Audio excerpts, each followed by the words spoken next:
आपण पाहताय AM news स्पंदन महाराष्ट्राचे।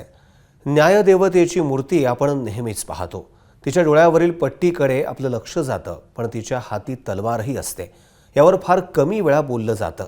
न्याय आंधळा असतो असं आपण अनेकदा म्हणतो, परंतु न्यायदेवतेच्या डोळ्यावर पट्टी ही पक्षपाती नसण्याची निशाणी आहे। तिच्या एका हातात न्यायाचं माप आहे तर दुसऱ्या हातात तलवार आहे। शुक्रवारी सकाळी भारताला या तलवारीच्या घावाचा अनुभव येईल। 2012च्या निर्भया बलात्कार प्रकरणी दोषी आढळलेल्या चौघांना शुक्रवारी 20 मार्च रोजी फासावर लटकवण्यात येईल। शुक्रवारी सूर्योदयापूर्वीच 2012च्या प्रकरणावर न्याय झालेला असेल। देशातील अनेक पीडित महिलांना यामुळे दिलासा मिळेल। बलात्कार करणं हा गंभीर गुन्हा आहे, याविषयी विकृत मनोवृत्तींना जाणीव होईल।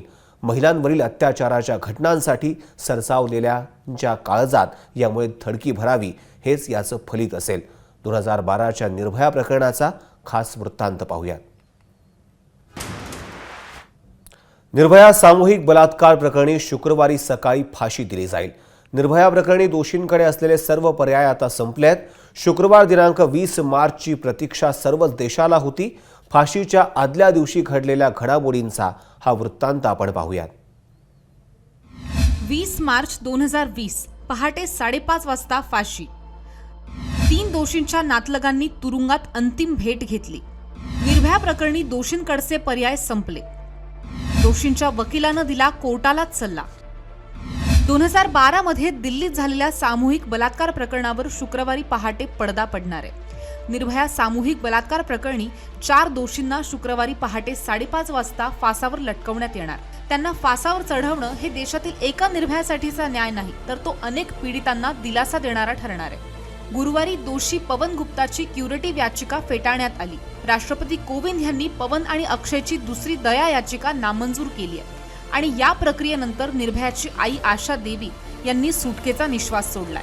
शुक्रवारची पहाट उजाडण्याआधीच या चौघांचा अंत होईल, पण गुरुवारच्या दिवसाचा प्रत्येक क्षण जड जात असल्याचं आशा देवी यांनी म्हटलंय कि जब तक उनको फांसी नहीं होगी तब तक वो एक एक पैंतरे करते रहेंगे।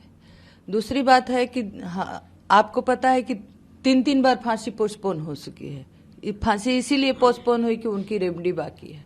जब चौथा डेट वारंट जारी हुआ तो उन चारों की मर्सी खारिज हो गई, क्यूरी खारिज हो गई, यहाँ तक कि जो राष्ट्रपति जी की युधिष्ठिरी मर्सी है वो भी खारिज हो गई है। तो अब ऐसा कोई लीगल पॉइंट नहीं है जो कि फांसी को पोस्टपोन कराएं। बाकी उनके जो पैंतरे हैं वो तो लास्ट तक वो चलते रहेंगे। तो अब ये कोर्ट पे निर्भर करता है, अदालतों पे निर्भर करता है, क्योंकि आज दोनों कोर्ट में है। तो हमारे कानून ने उनको इतना मौका दिया है कि जो बार बार 3 बार फांसी पोस्टपोन हुई है, और यही आदत उनको लगी है कि चलो 3 बार हमने पोस्टपोन कराया, चलो इस बार भी अलग अलग से आज का बटोर के लगा दें और फांसी पोस्टपोन हो जाएगी। पता नहीं है, वो इंटरनेशनल में जाते हैं, पता न कहाँ कहाँ जाते हैं, आखिर घूम फिर के फिर राष्ट्रपति के पास आए ना। राष्ट्रपति के पास जबरदस्ती इन्होंने मर्सी डाला है, क्योंकि ये जो अक्षय की मर्सी है कोर्ट ने खारिज करके, सुप्रीम कोर्ट में खारिज हो चुकी है, युधिष्ठिरी मर्सी खारिज हो चुकी है, कोर्ट ने खारिज करके डेट वारंट जारी किया, लेकिन ये जबरदस्ती डाल रहे हैं। ये कोई जेल मैनुअल में नहीं लिखा है, ये कहीं रूल में नहीं लिखा है कि नहीं आप जबरदस्ती मर्सी डालो। बार बार आज का आई, बार बार फांसी पोस्टपोन हुई, तो कहीं ना कहीं इसका समाज पे गलत संदेश गया। जिसको हम न्याय करते हैं, आज हमारी न्याय ही कटघरे में खड़ी हो गई है कि आखिर न्याय होता क्या है। तो कहीं ना कहीं आज सब कुछ खत्म होगा और सुबह उनको फांसी होगी। निर्भयाच्या दोषींना फासावर लटकवण्यात येणार हा एक दीर्घ कायदेशीर प्रक्रियेनंतरचा निर्णय आहे। भारताच्या न्यायिक इतिहासात हा खटला लँडमार्क म्हणूनही नोंदवला गेलाय, कारण या खटल्यादरम्यान झालेली आंदोलनं लक्षणीय होती। राजकीय नेत्यांवरही यामुळे प्रचंड दबाव टाकण्यात आलेला होता। प्रचंड सामाजिक दबावाच्या पार्श्वभूमीवर सुरू असलेला खटला हा न्याय व्यवस्थेवर दिरंगाईचा आरोप करणारा सुद्धा ठरलाय। त्यामुळे गुरुवारचा दिवस निर्भयाची आई आशा देवी यांच्यासाठी फार सुसह्य नव्हता। त्यांच्या मनाची तगमग अजूनही सुरूच आहे। तर दुसरीकडे दोषींचे वकील AP सिंग देखील वाचाळपणे वाटेल ते बोलतायत. दबावामुळे न्याय प्रक्रिया अर्धवट राहिल्याचं त्यांनी म्हटलंय. है कि अगर कागज गलत हैं, यदि जुवेनाइल के कागज गलत हैं, जुवेनाइल नहीं है, तो उस पर कोई एक्शन होना चाहिए. इसका मतलब ये माना है, कुछ नहीं ऑर्डर किया है, इसका मतलब माना है डॉक्यूमेंट सही हैं, कागज सही हैं. घटना के समय पवन जुवेनाइल था, लेकिन उसको मान नहीं रहे कोर्ट में. ये प्रेशर है, ये दबाव है, मीडिया ट्रायल और है. क्या क्या पिटीशन आप फाइल कर रहे हैं अभी आज? नहीं, अभी तो हम हमारा पटियाला हाउस में, उसके बाद देखते हैं जो भी प्रोसेस है. अभी हमें ऑर्डर नहीं मिल पाता है. ऑर्डर मिले उसके बाद तो फाइल करूंगा. कुछ ऑर्डर मिलेगा तब उसमें पढ़ूंगा क्या क्या लिखा है, क्या क्या नहीं. एक्चुअली हमारी पिटीशन में होता ही है, पिटीशन फाइल होती है उससे पहले ऑर्डर तो टाइप हो जाता है, तैयार हो जाता है, लेकिन मिलता आप लोगों को ना कर रहे हैं. यही तो बात है, ये हार्डकोर क्रिमिनल नहीं है, हैबिचुअल ऑफेंडर नहीं है, प्रोफेशनल ऑफेंडर नहीं है. घटना के समय 16.5 साल का बच्चा था पवन कुमार को, तो उससे आप आतंकवादियों की तुलना कर रहे हैं. यही हमारे देश का दुख है, यही हमारे. आप देखिए, आप पटसन से रस्सी से धागे से फांसी की रस्सी तो बना रहे हैं, लेकिन प्रकृति के द्वारा चलाया हुआ कोरोना जो है उसके लिए आप मास्क नहीं बना पा रहे हैं, मास्क नहीं दे पा रहे हैं. लेकिन प्रकृति ने जो कोरोना चलाया है, आप फांसी की रस्सियां मत खरीदिए, मास्क कोरोना से बचने के लिए खरीद लीजिए, ये ज्यादा अच्छा रहेगा.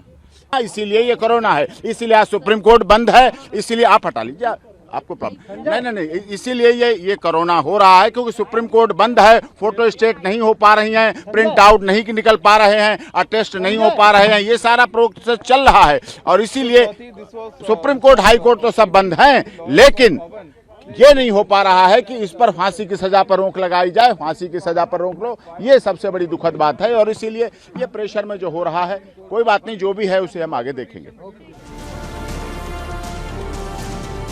निर्भया प्रकरणी दोषींना फासावर लटकवण्याचा निर्णय मानवतेविरुद्धचा आहे. हाच सूर गुरुवारीही वकील AP सिंग यांनी आळवलाय. पवन हा नादान होता हे म्हणणारे AP सिंग निर्भयासोबत जे घडलं त्यावर काहीच बोलत नाही, हे फार धक्कादायक आहे. दबावामुळे हा निर्णय घेतलाय, आम्ही याचा पाठपुरावा करू असंही त्यांनी म्हटलंय. निर्भयासोबत केवळ बलात्कार झाला नव्हता, तर तिला जबर मारहाणही करण्यात आलेली होती. या पाशवी प्रकाराबद्दल AP सिंग मानव अधिकाऱ्यांच्या अंगानं बोलत नाहीत, हे दुर्दैवी आहे. Bureau report AM news. Nirbhaya प्रकरणी 4 दोषींच्या फाशीवर रोख लावण्यासाठी याचिका दिल्लीच्या पटियाला हाऊस कोर्टानं फेटाळली. या निर्णयानंतर शुक्रवारी सकाळी 5:30 वाजता 4 दोषींना तिहार तुरुंगात जेल क्रमांक 3 मध्ये फाशी दिली जाईल. दोषींचे वकील AP सिंग यांनी पटियाला हाऊस कोर्टासमोर आकांड तांडव केलाय. पाहूयात.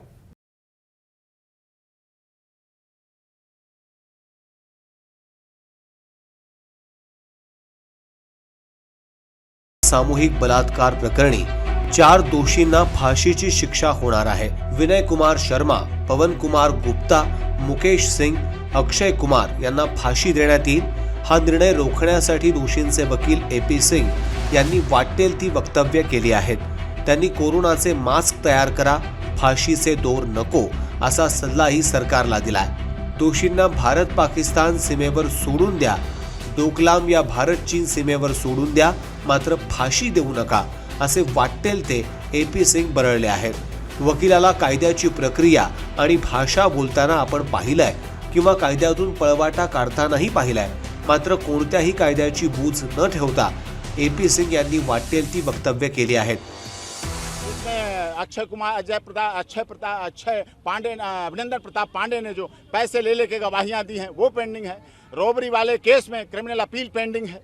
नेशनल ह्यूमन राइट्स कमीशन में पेंडिंग है. लेफ्टिनेंट गवर्नर साहब के दिल्ली उपराज्यपाल महोदय के यहाँ पेंडिंग है. दिल्ली सरकार के मुख्यमंत्री जी के यहाँ पेंडिंग है. इंटरनेशनल कोर्ट ऑफ जस्टिस में वहाँ पेंडिंग है. अभी सुनवाई वहाँ इसलिए नहीं हो पा रही, पूरे विश्व में कोरोना है, कोरोना की वजह से वहाँ सुनवाई नहीं हो पा रही. यहाँ आप देख रहे हैं सुप्रीम कोर्ट, हाई कोर्ट, यहाँ सब बंद हैं. फोटो स्टेट की दुकानें बंद हैं, कहीं टिकट नहीं मिल पा रहे, कहीं कुछ नहीं हो पा रहा. लेकिन फिर भी हमारा ये हरेसमेंट हो रहा है.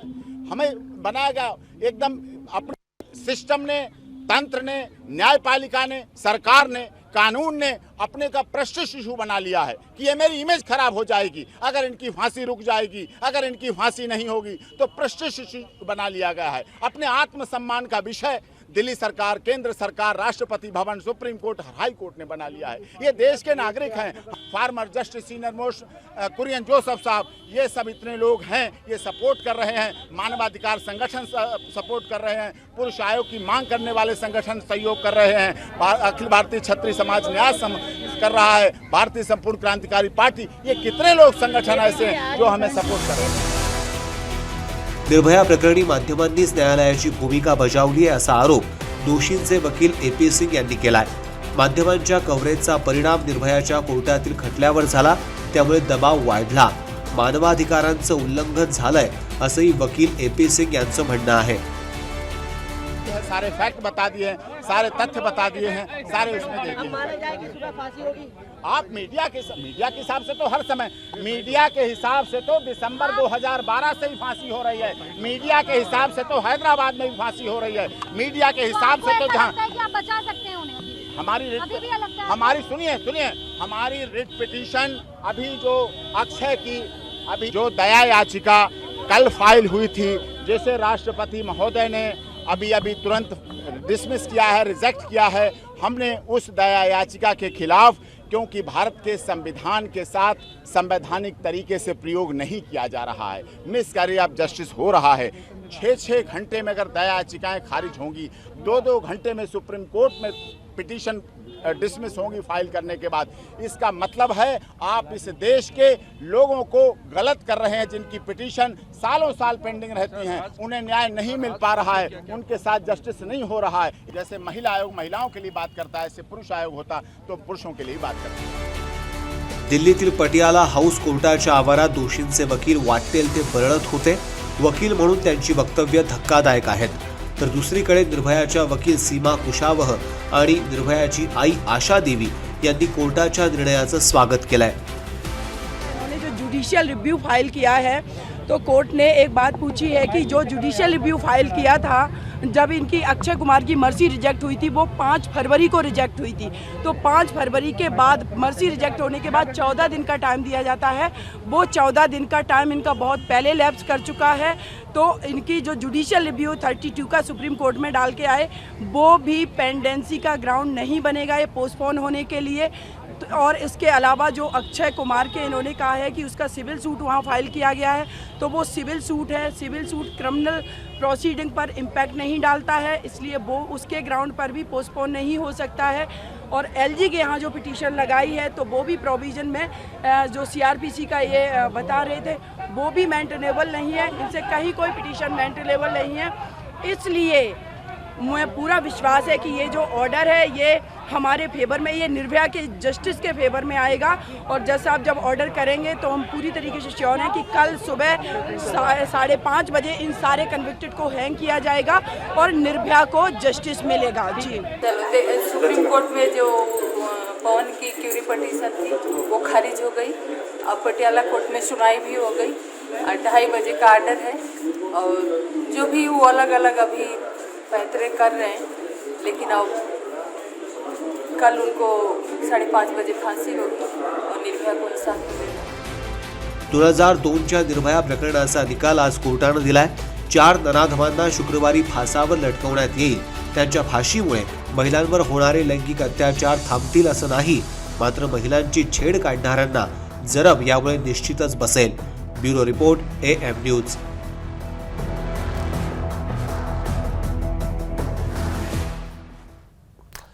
गेल्या 7 वर्षांपासून कोर्ट कचेरी केल्यानंतर अखेर निर्भयाच्या वडिलांनीही सुटकेचा निश्वास सोडलाय। या 7 वर्षात केवळ कोर्टाच्या चक्रा मारण्यातच वेळ गेलाय, पण याचा शेवट समाधानकारक झाल्याचं त्यांनी म्हटलंय। देखिए,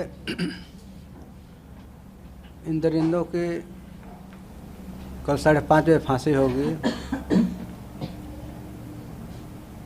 अब हमारे देश में इससे बड़ा कोई अब डिसीजन लिया भी नहीं जा सकता कि इनके फांसी के अलावा और भी कोई रिप्लेसमेंट है। अगर इससे भी ज़्यादा कुछ होता तो वो भी इन लोगों के लिए कम था। 7 साल का समय गुजरा, लेकिन हमेशा यही लगता था कि अभी कल ही तो हुआ है क्राइम, कल ही की तो घटना है। मतलब एक अजीबोगरीब स्थिति बनी रही हम लोगों की। लेकिन 7 साल निकल गया, ये नहीं समझा कि 7 साल कितना लंबा होता है या कम निकल गया, नहीं पता लगा। तब से एक एक दिन हम लोग के लिए एक एक दिन एक एक पल भारी पड़ता गया कि कब इनको फांसी हो, क्योंकि 3-3 बार पोस्टपोन्ड हुआ। लेकिन आज हम लोग को समय काटे कट नहीं रहा था, इंतज़ार की घड़ियां लंबी होती है कि कब वो समय आएगा, कब वो बात हमारे सामने कानों में आवाज़ आएगी कि नहीं इनको कल फांसी दी जाएगी। सो आज फाइनली एक कहीं अखबार से उठा लिए, कहीं मीडिया से उठा लिए, ये उठाकर उसको फाइल बनाकर डाल देते थे। अच्छा, कोर्ट में कोई ऐसा व्यवस्था नहीं है कि इस तरह की फाइलें हैं तो उसको रोका जा सके, कोर्ट को रखना पड़ता था। लेकिन जब जब कोई फाइल पटिशन डालता था तब हमारा तो दिल धड़कता था कि पता नहीं क्या होगा। और अभी भी नहीं कट रहा कि 5:30 कब जल्दी बजेगा कि हम ये कान में आवाज़ आए कि नहीं इनकी फांसी हो गई। उसका पल पल इंतजार रहेगा। बिहारमधील औरंगाबादचा रहिवासी असलेला दोषी अक्षय ठाकूर याच्या पत्नीनं घटस्फोटासाठी कोर्टात धाव घेतली। परस्पर सामंजस्यानं हा घटस्फोट तिनं क्लेम केलाय। निर्भया केसमधील दोषी अक्षयला वाचवण्यासाठीचा हा खटाटोप आज कोर्टानं फेटाळला। अक्षयची पत्नी पुनीताच्या या कृतीचा निर्णयावर परिणाम झाला नसल्याबद्दलही समाधान व्यक्त करण्यात आलंय। ये भी मैं पहला किस्सा इतिहास में भी नहीं है ऐसा कि 3 बार उनके वारंट जारी हुए हों और उसके बाद फिर फांसी रुक जाए। कभी इतिहास का ऐसा किस्सा नहीं है लॉ के अंदर, लेकिन ये एक इतिहास बन गया है कि ऐसा ऐसा क्यों हुआ। एक तो मैं यही कहना चाहूँगी कि हमारी जो न्यायिक प्रणाली है उसमें इतने लकुने हैं। ठीक है, हम ये चाहते हैं कि किसी के साथ नाइंसाफ़ी ना हो, चाहे वो अक्यूज़ है चाहे वो कंप्लेनेंट है। न्यायाधीश के पास उसकी अपनी डिस्क्रिशनरी पावर होती है कि वो उसको यूज़ करे, चाहे वो सुप्रीम कोर्ट का जज है चाहे वो ट्रायल कोर्ट का जज है। लेकिन इस केस में देखा गया कि उनको बहुत मौके मिले और मैं दाग देना चाहूँगी उनके वकील को, जिसने इतने सारे पैंतरे चलाए और अपने क्लाइंट को इतने दिनों तक उसने बचा के रखा। बात करते हैं, कल बहुत हैरानी हुई जब मैंने भी न्यूज़ सुनी कि उसकी वाइफ ने 7 साल 8 साल वेट करने के बाद मरने से 2 दिन पहले डिवोर्स पिटीशन डाली कि मैं विधवा नहीं कहलाना चाहती। क्यों नहीं कहलाना चाहती विधवा? अगर डिवोर्स चाहिए था तो 7 साल का टाइम बहुत था उसके लिए, उसके वकील के लिए, कि वो वहाँ पे उसको समझाता, उसको गाइड करता और उसके लिए तलाक फाइल करता। आज वो कह रही है म्यूचुअल कंसेंट डिवोर्स है। म्यूचुअल कंसेंट डिवोर्स कैसे हो सकता है? वो चाहती है, उसका हस्बैंड तो जेल में है, वो चाहती है कि वो प्रोटेक्शन वारंट पे पटना जाए, जहाँ भी वो बिहार की है वहाँ पे लेके आया जाए। वो तो पॉसिबल नहीं है। कल उसको डेथ सेंटेंस होने वाली है और फांसी चढ़ने वाला है वो, और आज ये बातें हमारे सामने आ रही हैं। तो इसमें मैं अपनी न्यायिक प्रणाली को ही कहीं हद तक दोषी करार करूंगी कि ऐसी चीज़ों को एंटरटेन क्यों किया जाता है। अगर तो न्यायाधीश बिल्कुल जस्टिफिकेशन करने वाला बैठा होगा तो उसको इसकी डिसमिस कर देनी चाहिए, क्योंकि वो ये प्ली दे सकता है कि इतने दिन से आपको पता था कि आपका हस्बैंड इस कार्य में आरोपित है या उसको फांसी हो गई है, तब आप क्यों नहीं आए? Now the time is over. दूसरी बात, आपने अंतर्राष्ट्रीय उसकी बात की मेरे पास कि वहाँ के न्यायालय में वो डालना चाहते हैं।